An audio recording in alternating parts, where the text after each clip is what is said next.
ناظرین، آج سے 1400 سال پہلے حضور نبی کریم صلی اللہ علیہ وسلم کی ملک شام کے متعلق بتائی ہوئی پیش گوئی پوری ہو گئی۔ ملک شام میں کون سی قیامت کی نشانیاں پوری ہو چکی ہیں؟ شام کے حوالے سے نبی کریم صلی اللہ علیہ وآلہ وسلم کی کیا پیش گوئیاں ہیں، یہی ہماری آج کی ویڈیو کا موضوع ہوگا۔ اور آج ہم آپ کو یہ بھی بتائیں گے کہ یہودی شام پر کیسے قابض ہوں گے اور شام قیامت سے پہلے کس طرح دنیا بھر کی توجہ حاصل کرے گا، اور شامی تباہی سے پورا امت مسلمہ پر کیا اثر پڑے گا۔ ناظرین، ملک شام انبیاء کرام علیہ السلام کی سرزمین ہے اور یہ ملک دینی اور دنیاوی ہر لحاظ سے بڑی اہمیت رکھتی ہے۔ اس کا موجود سرکاری نام الجمہوریہ العربیہ السعودیہ ہے۔ حضور نبی کریم صلی اللہ علیہ وسلم نے اپنی ظاہری زندگی ہی میں ملک شام کے فتح ہونے کی بشارت دے دی تھی کہ ان قریب شام فتح ہو جائے گا۔ چنانچہ یہ خلافت ابوبکر صدیق رضی اللہ تعالیٰ عنہ میں شام فتح ہونے کی ابتدا ہوئی اور خلافت عمر فاروق رضی اللہ تعالیٰ عنہ میں مکمل مسلمانوں کے ہاتھوں فتح ہو گیا۔ حضور نبی کریم صلی اللہ علیہ وآلہ وسلم کی یہ پیش گوئیاں بالکل درست ثابت ہوئی۔ ملک شام کی فتوحات اور وہاں اسلامی حکومت قائم ہونے سے دین اسلام کو بے حد قوت و شوکت اور اسلامی ریاست کو زبردست وسعت برکت حاصل ہوئی۔ ناظرین، تاریخ کے لحاظ سے جسے شام کہا جاتا ہے وہ شام، اردن، لبنان اور فلسطین کا علاقہ تھا۔ اسے سوریہ الکبریٰ کے نام سے بھی یاد کیا جاتا ہے۔ مسلمانوں کا ملک شام میں سب سے پہلے داخلہ جنگ موتا کے سلسلے میں حضور نبی کریم صلی اللہ علیہ وآلہ وسلم کے زمانہ اقدس میں ہوا۔ پھر حضرت عمر فاروق رضی اللہ تعالیٰ عنہ کے دور میں شام کے تمام شہر فتح ہو گئے اور آج شام عرب کے قدیم ترین ملکوں میں شمار ہوتا ہے۔ ناظرین، مورخین کے مطابق اس ملک کا نام شام رکھے جانے کی کئی وجوہات ہیں۔ ان میں سے ایک یہ بیان کی جاتی ہے کہ نام حضرت نوح علیہ السلام کے بیٹے سام کے نام سے پڑا، کیونکہ یہی وہ پہلے شخص ہیں جو اس سرزمین پر تشریف لائے۔ اجمی لفظ کی تبدیلی کے سبب لفظ سام کی سین کو شین کر دیا گیا۔ ناظرین، حضرت عبداللہ بن عمر رضی اللہ تعالیٰ عنہ سے روایت ہے کہ حضور نبی کریم صلی اللہ علیہ وآلہ وسلم نے دعا فرمائی، اللہم بارک لنا فی شامنا، اللہم بارک لنا، اے اللہ شام میں برکت نازل فرما، اے میرے پروردگار یمن میں برکت نازل فرما۔ نجد والوں نے عرض کیا اور ہمارے نجد میں بھی حضور نبی کریم صلی اللہ علیہ وآلہ وسلم نے پھر یہی دعا فرمائی، اللہم بارک لنا و بارک لنا۔ وہ پھر بولے اور ہمارے نجد میں بھی آپ صلی اللہ علیہ وآلہ وسلم نے فرمایا، وہاں زلزلے اور فتنے ہوں گے اور وہاں سے شیطان کا سینگ نکلے گا۔ آپ نے فرمایا، یا اللہ ہمارے شام کے مسلمانوں کی دین و دنیا میں برکتیں عطا فرما۔ دعا میں شام کو یمن پر اس لیے مقدم فرمایا کہ شام ہی میں قیامت قائم ہوگی۔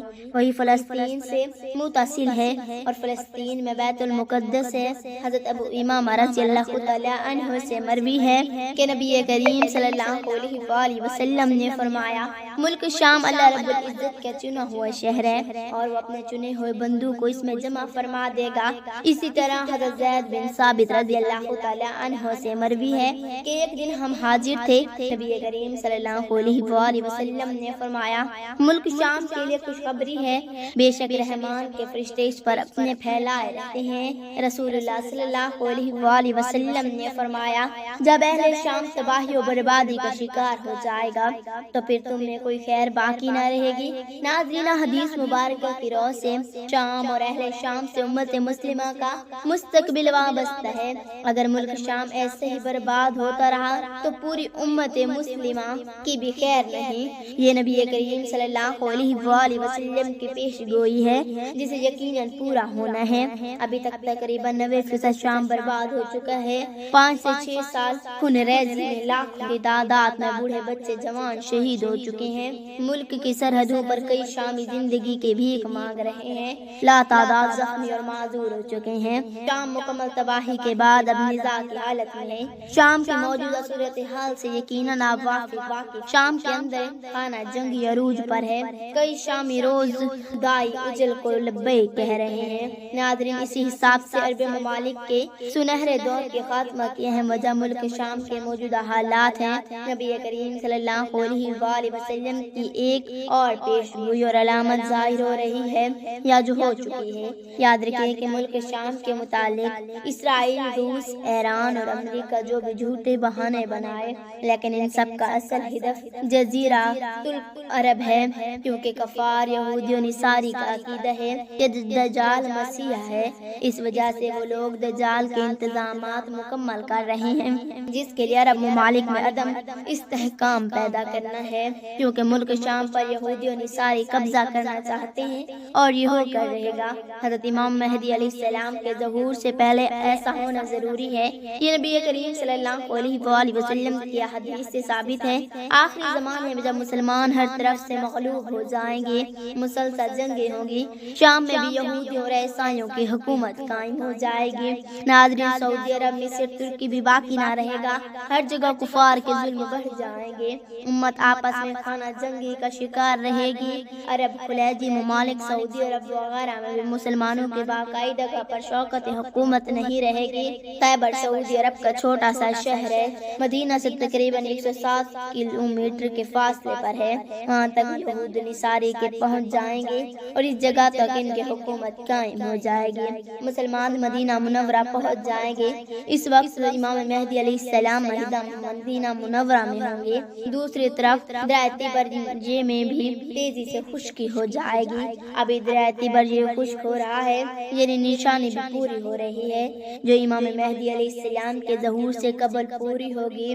اس لیے جب مشرق و وسطیٰ کے حالات کو، خصوصاً مسلمانوں اور ساری دنیا کے حالات کو دیکھا جاتا ہے تو صاف نظر آتا ہے کہ دنیا ہولناکیوں کی جانب بڑھ رہی ہے اور رسول اللہ صلی اللہ علیہ وآلہ وسلم کی پیش گوئیاں پوری ہو رہی ہیں۔ دوسری طرف غزوہ ہند کی طرف اگر دیکھا جائے تو ابو ہریرہ رضی اللہ تعالی عنہ سے روایت ہے، رسول اللہ صلی اللہ علیہ وآلہ وسلم نے ارشاد فرمایا، میری قوم کا ایک لشکر وقت آخر میں ہند پر چڑھائی کرے گا اور اللہ اس لشکر کو فتح نصیب کرے گا، یہاں تک کہ وہ ہند کے حکمرانوں کو بیڑیوں میں جکڑ کر لائیں گے۔ اللہ تعالیٰ اس لشکر کے تمام گناہ معاف کر دے گا، پھر وہ لشکر واپس رخ کرے گا اور شام میں موجودہ عیسیٰ ابن مریم کے ساتھ جا کر مل جائے گا۔ حضرت ابو ہریرہ رضی اللہ تعالی عنہ نے فرمایا، اگر میں اس وقت تک زندہ رہا تو میں اپنا سب کچھ بیچ کر بھی اس لشکر کا حصہ بنوں گا، اور پھر جب اللہ میں فتح نصیب کرے گا تو میں یعنی ابو ہریرہ جہنم کی آگ سے آزاد کہلاؤں گا۔ پھر جب میں شام پہنچوں گا تو عیسیٰ ابن مریم کو تلاش کر کے انہیں بتاؤں گا کہ محمد صلی اللہ علیہ وآلہ وسلم کے ساتھ ہی رہا ہوں۔ رسول پاک صلی اللہ علیہ وآلہ وسلم نے سن کر تبسم فرمایا اور کہا، بہت مشکل نظر آنے والے ہو اور بڑے پر فتنہ نظر آتے ہو۔ اور اس کے متعلق بھی سرکار مدینہ صلی اللہ علیہ وآلہ وسلم نے فرمایا کہ میری امت پر ایک دور ایسا آئے گا جس میں فتنے ایسی تیزی سے آئیں گے جیسے تسبیح ٹوٹ جانے سے تسبیح کے دانے تیزی سے زمین کی طرف آتے ہیں۔ ناظرین، حضور نبی کریم صلی اللہ علیہ وآلہ وسلم نے اپنی مبارک زبان پر اسے 1400 سال پہلے بتا دیا تھا کہ قرب قیامت کے نزدیک کے دور بہت بڑا فتنہ ہوں گے۔ ناظرین، صحیح بخاری کی ایک حدیث کے مطابق قرب قیامت کی ایک نشانی یہ بھی ہے کہ اقتدار غلط لوگوں کے ہاتھ میں دے دیا جائے گا۔ علماء کرام بھی اس کے متعلق کہتے ہیں کہ آج دنیا بھر کے ممالک کے حکمرانوں کی طرف دیکھیں تو واضح پتہ چلتا ہے کہ یہ نشانی پوری ہو چکی ہے۔ صحیح بخاری میں ایک اور نشانی بتائی گئی ہے کہ قیامت سے قبل لوگ بلند ترین عمارتیں بنائیں گے اور بلند عمارتیں بنانے میں ایک دوسرے پر سبقت لے جانے کی کوشش کریں گے۔ آج ہم کہتے ہیں کہ وہی دور شروع ہو چکا ہے، دنیا بھر میں بلند و بالا عمارتیں کھڑی ہو چکی ہیں، اور جس ملک میں سب سے بلند ترین عمارتیں موجود ہوں وہاں کے حکمران اور شہری ایسے فخر کا سبب گردانتے ہیں، اور اسے جیسے دیگر کی نشانیوں کے متعلق بھی علماء کا کہنا ہے کہ پوری ہو چکی ہیں، اور اب امام مہدی کا ظہور اور قیامت قریب تر آ چکی ہے۔ اللہ کے رسول صلی اللہ علیہ وسلم نے قیامت کی نشانی بتلاتے ہوئے فرمایا کہ اونٹوں اور بکریوں کے چرواہ ہے جو برہنہ بدن، ننگے پاؤں ہوں گے اور ایک دوسرے سے مقابلہ کرتے ہوئے لمبی لمبی عمارتیں عمارتیں بنوائیں گے اور فخر کریں گے کہ ریاض شہر میں عمارتیں کا یہ مقابلہ آج اپنے عروج پر پہنچ گیا ہے۔ دبئی میں برج خلیفہ کی عمارت دنیا کی سب سے اونچی عمارت بن گئی ہے، تو ساتھ ہی شہزادہ ولید بن طلال نے جدہ میں اس سے بھی بڑی عمارت بنانے کا اعلان کر دیا، جو دھڑا دھڑ بنتی چلی جا رہی ہے۔ عرب کی عمارتیں سارے جہاں سے اونچی ہو چکی ہیں۔ غرض کرنے کا مقصد صرف یہ ہے کہ پیارے رسول محمد صلی اللہ علیہ وسلم نے جو فرمایا وہ پورا ہو چکا ہے، اور بتائی ہوئی پیش گوئیاں آج جو بہو پوری ہو رہی ہیں۔ اب سوال یہ پیدا ہوتا ہے کہ اس کے بعد کیا ہوگا؟ اللہ کے رسول صلی اللہ علیہ وسلم کی ایک اور حدیث ہے کہ قیامت سے پہلے سرزمین عرب دوبارہ سرسبز ہو جائے گی، یہودی عرب پر آپ بارشیں شروع ہو جائیں گی، مکہ اور جدہ میں سیلاب آ چکے ہیں۔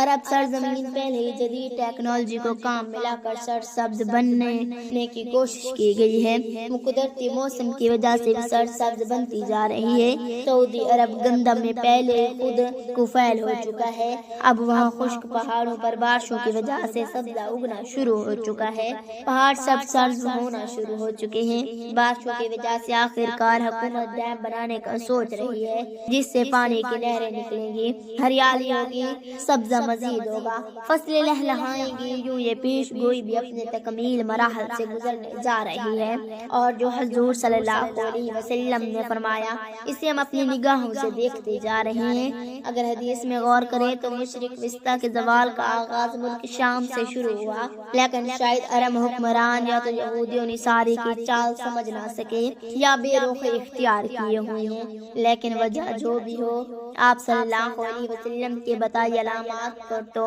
ظاہر ہونا ہی تھا۔ چنانچہ حدیث پاک میں ارشاد ہوتے ہیں، رسول اکرم صلی اللہ علیہ وسلم نے فرمایا سب اہل شام تباہی و بربادی کا شکار ہو جائیں گے، تو پھر تم میں سے کوئی خیر باقی نہ رہے گا۔ ناظرین یاد رکھیں، حدیث پاک کی روح سے شام اور اہل شام سے امت مسلمہ کا مستقبل وابستہ ہے۔ اگر ملک شام ایسے ہی برباد ہوتا ہے تو پوری امت مسلمہ کی بھی خیر نہیں۔ ویسے تو 90% برباد ہو چکا ہے، اب جبکہ 5 سالہ خون ریزی میں 8 لاکھ بے گناہ بچے، بوڑھے، عورتیں شہید اور لاتعداد دوسرے ملکوں کی سرحدوں پر زمین کی بھیک مانگتے ہوئے شہید ہو رہے ہیں، اور اتنی تعداد میں زخمی ہو چکے ہیں۔ لہذا شام مکمل تباہی کے بعد اب نزاع کی حالت میں ہے۔ اللہ پاک سے دعا ہے کہ اللہ پاک ہمیں ان تمام احادیث پر عمل کرنے کی توفیق عطا فرمائے، آمین ثم آمین۔